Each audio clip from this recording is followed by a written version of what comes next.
The man who she preserved herself for walked down neatly decorated aisles with love like there was no tomorrow every day, prayed with and for, but must now pray for protection from, as clenched fists punch skin blue.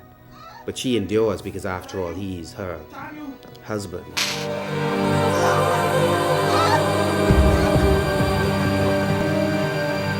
I try to write in the African tradition. African tradition dictates that art has to be aesthetically beautiful, but also functional. So I'm interested in writing theatrical productions, poetry, etc. Not just to demonstrate some skill that I may have, but to really certainly soothe or really rush the senses of people. But at the same time, I want it to be functional. I want it to serve some purpose in my community.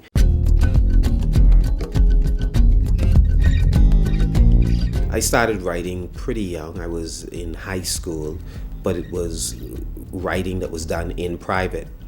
I abandoned it a short time afterwards and only returned to it when I was in university. So I was an adult when I returned to writing, and it was never meant to be shared with the public.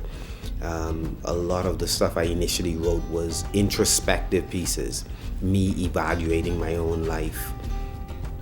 Because I was an activist, a political and cultural activist, I used poetry as a means of expressing my message. As he pins her hand, rips her clothes, knots her emotion, confuses her mind, hurts the heart that loves him, prays not to hate him, though he makes it so easy. In the Bahamas, I focused on the politics of the day when I was a student at the College of the Bahamas.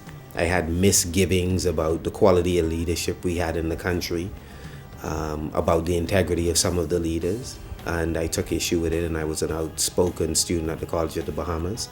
I also addressed social issues, calling for stiffer penalties for rape offenders, and spoke to what was then the second largest rally ever held in the country.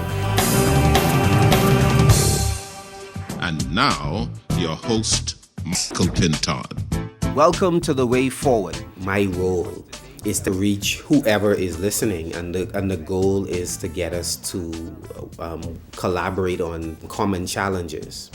Crime is a common challenge. Concern for the various diseases that impact our fellow citizens is a concern. Far too many persons living below the poverty line. I think that's a wide concern.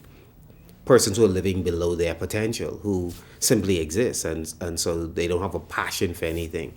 So again, a part of my role is to bring these issues to the public attention. And so we're going to open our lines to give you an opportunity to share your views. We're confident that there are many insightful Bahamians in this country who can in fact have an impact on national development. In their silent sobs that night, that weekend in church, the next day at work, as she mourns the loss of this man she once boasted about, a man now a stranger. And she remembers the warning sign. And his every apology is nothing but a preview of another explosion which burns her investment of time, energy, and emotion. But she endures because after all, he's her husband. While brutality, men don't have a monopoly on that. Disproportionately, I think men are the culprits, and women have not and cannot do a good job in speaking to men about them discontinuing to do that. Men must speak to men. And so this piece is my contribution, a part of my contribution, to speak to men, to say there are different ways of resolving conflict. He is the voice of a new generation demanding to be heard.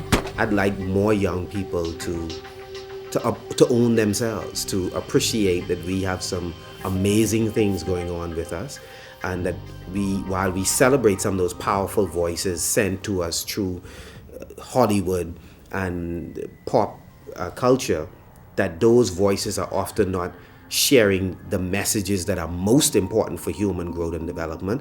And so we ought to be careful how we celebrate them, and seek to launch our voices on that level. And whatever I'm able to do to empower people so that they can enjoy a good quality of life, that's what I'm about.